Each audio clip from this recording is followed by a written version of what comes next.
Ang kompetensya ng scooter dito sa Pilipinas ay talagang umusbong. Halos lahat naman kasi ng brand ay meron ito. Kaya naman, ang QG Motors na bagong brand pa lang dito sa Pilipinas ay naglabas ng scooter sa Malaysia at coming soon dito sa Pilipinas. Ito ay ang QG Motor AX200S.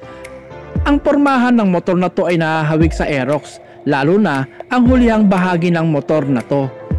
Ang makina ng motor na to ay pinalakas ng 175cc, single cylinder, 4-stroke, liquid cooled, single overhead cam, electric fuel injected engine. At kayang magbigay ng pinakamalakas na power na 13.0 kW at 8,500 RPM. At ang maximum torque ay 15.2 Nm at 6,500 RPM. Nagtataglay na din ito ng dual channel ABS plus switchable TCS para sa mga madudulas na daan mga paps. Meron na din itong telescopic front fork sa harapan at telescopic coil spring oil dump ang hulihan para sa kanyang suspension. Nagtataglay na din ito ng malawak na underseat storage at nagtataglay na din ito ng advanced case system.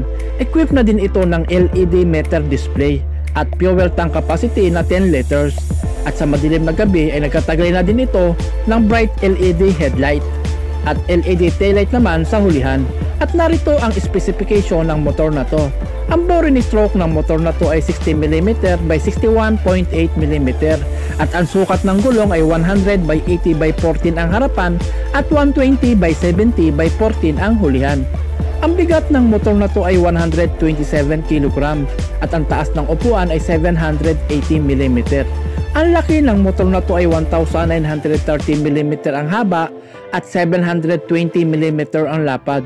Ang wheelbase ng motor na to ay 1,340mm at ang ground clearance ay 145mm.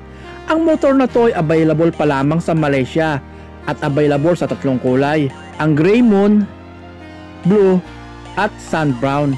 Ang motor na to ay coming soon pa lang sa Pilipinas. Bali hanggang dito na lamang mga paps ang maikling content ko at sana'y nagustuhan nyo. Pakisubscribe na lang din po, then hit the notification bell para updated ka po sa lahat ng video na ating ilalabas. Maraming salamat mga paps.